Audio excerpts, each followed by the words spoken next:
ನಮಸ್ಕಾರ ಸ್ನೇಹಿತರೆ, ನೋಡಿ ಇವತ್ತು ಬಂದಿರೋಂಥ ಜಾಗ 5 ಎಕರೆ.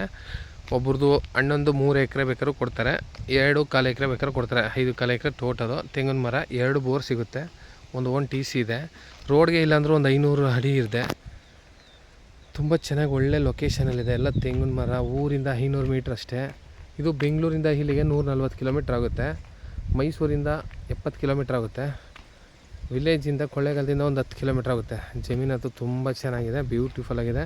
ನೋಡಿ ಜೋಳ ಡ್ರಿಪ್ಪೆ ಮಾಡಲ, ಒಳ್ಳೆ ನೀರಿದೆ. ನೋಡಿ ಎಲ್ಲ ಫುಲ್ ಜೋಳ ಹಾಕಾರ. 5.25 ಎಕರೆ, ಒಂದು ಮನೆ ಇದೆ, 2 ಬೋರ್ ಸಿಗುತ್ತೆ. ಇಲ್ಲ 2.25 ಎಕರೆ ಒಬ್ರು ಇಟ್ಕೊಂಡು 3 ಎಕರೆ ಒಬ್ರು ಇಟ್ಕೋಬೋದು. ಪಾರ್ಟ್ನರ್ 5 ಎಕರೆನೂ ಬೇಕಾದ್ರೆ ಮಾಡ್ಕೋಬೋದು. ಜಾಗ ಅಂತೂ ತುಂಬ ಚೆನ್ನಾಗಿದೆ. ತೋಟ ಫುಲ್ ತೆಂಗು ಹಾಕ್ಕೊಂಡು ಒಳ್ಳೆ ಏನಾರು ವ್ಯವಸಾಯ ಮಾಡ್ಬೋದು. ಪಕ್ಕದಲ್ಲೆಲ್ಲ ಬಾಳೆ, ಅಡಿಕೆ ಎಲ್ಲ ಹಾಕಿ ನೋಡಿ. ತೆಂಗಿನ ಮರ ಫುಲ್ಲಿ ಲೋಡೆಡ್ ತೋಟ ಥರ ಮಾಡವ್ರೆ. ಇದು ಅದೇ ಥರ ಮಾಡ್ಬೋದು. ಪ್ಯೂರ್ಲಿ ರೆಡ್ ಮಣ್ಣು. ಜಾಗ ಅಂತೂ ಫುಲ್ಲು ತುಂಬ ಚೆನ್ನಾಗಿದೆ. ಸುತ್ತ ತೋಟದ ಮನೆಗಳು, ಎಲ್ಲ ತೋಟಗಳೇ.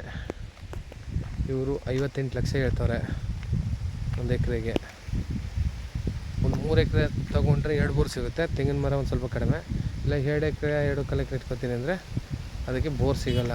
ಏನು ಮಾಡ್ತಾರೆ, ಅಣ್ಣೆ ತಮ್ಮದಿರು ಮಾಡ್ತಾರೆ. ಇಲ್ಲ ಇಬ್ಬರು ಪಾರ್ಟ್ನರ್ಸಾಗಿ ಮಾಡ್ಕೊಂಡ್ರೆ ಮಾಡ್ಕೋಬೋದು.